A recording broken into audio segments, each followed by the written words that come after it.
বলবো না, আমি আজহারি হুজুরকে বিয়ে করতে চাই এটা বলি নাই, আমি বলছি হুজুর টাইপের ছেলে আমার পছন্দ। স্পেশালি আসিফ হুজুরকে আমার এমনি ভালো লাগে, দেখতে নাকি অনেক সুন্দর লাগে। অবশ্যই অ্যাওয়ার্ড পাচ্ছি, আসলে এরকম অনুষ্ঠানে তো আমরা মাঝে মাঝে আসি, তো আজকে একটু বেশি ভালো লাগছে যেহেতু অ্যাওয়ার্ডটা পাচ্ছি। আসলে অ্যাওয়ার্ড হলে একটু সুন্দর করে সাজার সুযোগ পাওয়া যায়, এজন্য একটু বেশি ভালো লাগে। আপনি তো এমনিতেই অনেক সুন্দর, আবার সুন্দর করে সাজার কি দরকার?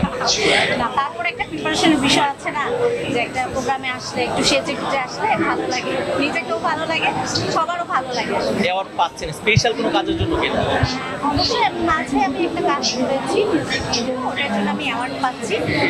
ওইটা হচ্ছে পাপ্পা মজুমদার ভাইয়া সিঙ্গার, আর ওইটা ডিরেকশন ছিল চন্দন রায় চৌধুরী।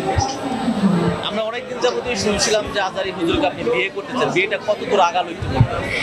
এটা বলবো না, আমি আজহারি হুজুরকে বিয়ে করতে চাই এটা বলি নাই, আমি বলছি হুজুর টাইপের ছেলে আমার পছন্দ। আর আমি বলেছি যে আসিফ হুজুরকে আমার বেশি ভালো লাগে। আসিফ হুজুরকে বেশি ভালো লাগে, সেই ক্ষেত্রে আপনি তাকে বিয়ে করার জন্য মনে থেকে একটু আগ্রহী, সেই ক্ষেত্রে সেই পথে কত দূর এগোলেন একটু জানতে চাই। আসলে তার সাথে তো এখনো পর্যন্ত দেখাই হয়নি, আসলে ভালো লাগে। বিয়ে হবে কিনা এটা তো জানি না, বিয়েটা তো আল্লাহর কাছে, তো বিয়ে যদি হয় আল্লাহ যার সাথে লিখেছেন তার সাথেই বিয়ে হবে। আচ্ছা, আসিফ হুজুর তো বিবাহিত নাকি অবিবাহিত? সেটা আমি সঠিক জানি না, আসলে উনি বিবাহিত কি অবিবাহিত। যদি অবিবাহিত হয় তাহলে আপনার কি হবে? আচ্ছা, এখন আমি একা চাইলে তো হবে না, তারও তো চাইতে হবে, তাই না? যে এখন সে আমাকে বিয়ে করবে কিনা, তাকে আমার ভালো লাগে আর কি। আর ওইভাবে আসলে আমি দেখি নাই যে হাজবেন্ড হিসাবে তাকে আমি বিয়ে মানে গ্রহণ করবো কিনা। আমি বলেছি হুজুর টাইপের ছেলে আমার পছন্দ, আর স্পেশালি আসিফ হুজুরকে আমার এমনি ভালো লাগে, দেখতে নাকি অনেক সুন্দর লাগে। প্রত্যেকটা নারীর একটি করে স্বপ্নের পুরুষ থাকতে পারে, এটি স্বাভাবিক। সেদিক থেকে আমরা বুঝতে পারলাম আসিফ হুজুর হচ্ছে আপনার স্বপ্নের পুরুষ। তাকে নিয়ে আসলে ভবিষ্যতে কি কি পরিকল্পনা সাজিয়ে রেখেছেন যদি বলেন?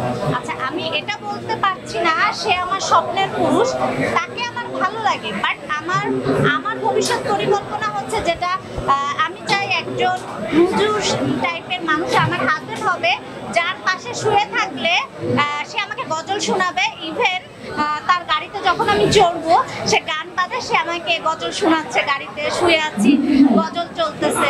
এটা আমার ইচ্ছা যে এরকম মানুষ পাঁচ ওয়াক্ত নামাজ পড়বে।